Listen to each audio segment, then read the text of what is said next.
Hello everyone, welcome to Ranker coaching channel. आज मैं आपको +2 इकोनॉमिक्स के पॉवर्टी चैप्टर में से कुछ इम्पॉर्टेंट एमसीक्यूज़ यहाँ पर करवाने वाली हूँ और ये एमसीक्यूज़ एक्चुअली पूरे पॉवर्टी चैप्टर में से कवर किए गए हैं और इस वीडियो के थ्रू आपको एक आइडिया हो जाएगा कि किस तरह से आपने एमसीक्यूज़ के लिए प्रिपरेशन आप अपने एग्ज़ाम के लिए करनी है। तो चलिए गाइस स्टार्ट करते हैं।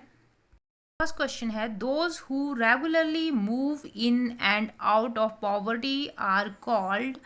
ऑप्शंस गिवन है chronically poor, occasionally poor, churning poor and transient poor. तो ऐसे पुअर जो कि पॉवर्टी लाइन के साथ मूव होते रहते हैं, कभी वो पॉवर्टी लाइन से ऊपर हो जाते हैं, कभी पॉवर्टी लाइन से उनकी कंडीशन जो है वो नीचे हो जाती है।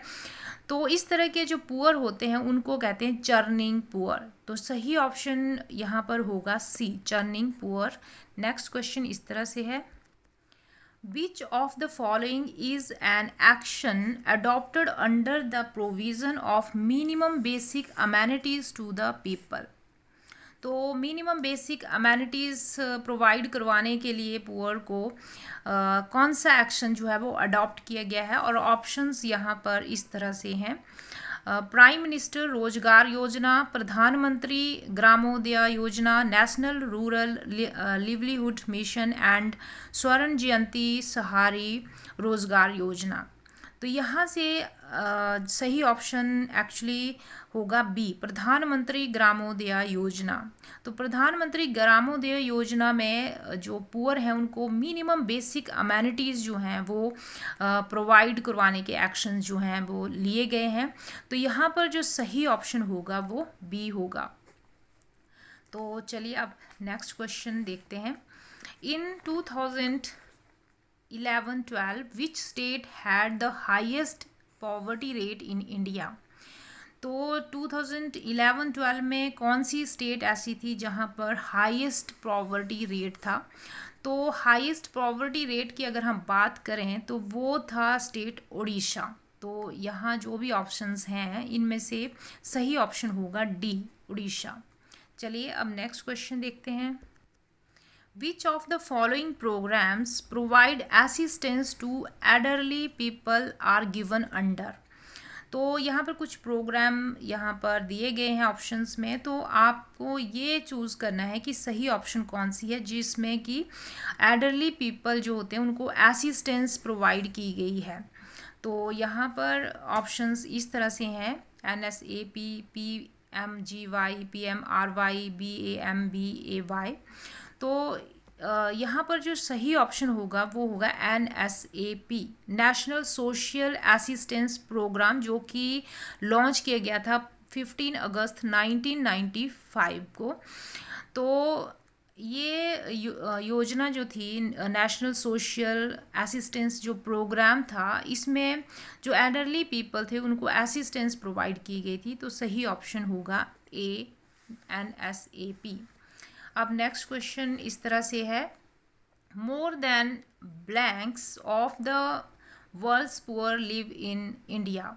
तो अगर वर्ल्ड पर कंपैरिजन करें इंडिया का, तो कितने पुअर जो हैं वो इंडिया में रहते हैं अगर वर्ल्ड लेवल पर हम देखते हैं? तो ऑप्शंस इस तरह से हैं, हाफ, 1/5, 1/4 एंड 1/3। तो जो सही ऑप्शन है वो है बी, 1/5। तो यहाँ पर आएगा 1/5। More than 1/5 of the world's poor live in India. Next question देखिए। The first poverty line was based on. जो फर्स्ट पॉवर्टी लाइन बनाई गई थी वो किसके ऊपर बेस्ड थी? Calorie consumption, adult jail cost of living, cost of calorie consumption and all of the above. तो एक्चुअली जो फर्स्ट पॉवर्टी लाइन बेस थी वो थी adult jail cost of living के ऊपर। तो सही ऑप्शन होगा बी। नेक्स्ट क्वेश्चन इस तरह से है, scheme for construction of house to be given to the poor free of cost was. तो ऐसी कौन सी स्कीम थी जिसके अंडर जो पुअर लोग थे उनको घर दिए जा रहे थे फ्री ऑफ कॉस्ट, उनको कंस्ट्रक्ट किए जा रहे थे? तो यहाँ पर ऑप्शंस इस तरह से हैं, जवाहर आवास योजना, इंदिरा आवास योजना, वाल्मीकि अंबेडकर आवास योजना, राजीव आवास योजना। तो इंदिरा आवास योजना के अंडर फ्री ऑफ कॉस्ट घर बनाए गए थे पुअर लोगों के लिए, तो सही ऑप्शन होगा B, Indira Awas Yojana. Next question देखिए, JGSY programme of poverty alleviation was submerged into. तो जो JGSY प्रोग्राम था वो रिलेटेड था पॉवर्टी एलिविएशन। एलिविएशन मीन्स कि पॉवर्टी में कमी लाने के लिए कुछ एक्शन करना, यानी कि पॉवर्टी को कम करने के लिए जो प्रोग्राम बनाए गए थे उसके लिए एक प्रोग्राम था JGSY, जवाहर ग्राम समृद्धि योजना। तो जवाहर ग्राम समृद्धि योजना को कौन से प्रोग्राम में सबमर्ज कर दिया गया था बाद में? तो यहाँ पर कुछ ऑप्शंस गिवन है, तो इनमें से जो सही ऑप्शन होगा वो होगा SGRY। ये जो योजना थी SGRY, संपूर्ण ग्रामीण रोजगार योजना, संपूर्ण ग्रामीण रोजगार योजना, इसके अंडर मतलब कि इस योजना में ही सबमर्ज कर दिया गया था JGSY, जवाहर ग्राम समृद्धि योजना को। तो सही ऑप्शन होगा डी। अब चलिए नेक्स्ट क्वेश्चन देखते हैं।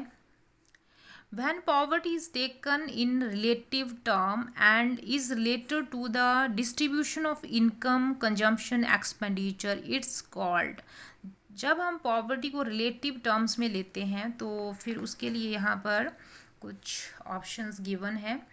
Law line poverty, relative poverty, absolute poverty and none of these. तो अगर हम पॉवर्टी को रिलेटिव टर्म्स में डिस्कस करते हैं या स्टडी कर रहे हैं तो उसके लिए जो सही ऑप्शन होगा वो होगा बी, रिलेटिव पॉवर्टी। तो इसका आंसर होगा रिलेटिव पॉवर्टी। चलिए next, blanks are often used for measuring poverty in relative sense. तो यहाँ पर ऑप्शंस इस तरह से हैं, HDI, planning commission, Gini coefficient, all of these. तो इसमें से कौन सा सही ऑप्शन होगा जो यहाँ पर आएगा? तो अगर हम बात करें कि पॉवर्टी को मेज़र करने के लिए वो भी रिलेटिव सेंस में, तो कौन सा यहाँ से प्रोग्राम यूज़ किया जा रहा है या कौन सी ऑप्शन यूज़ की जाती है?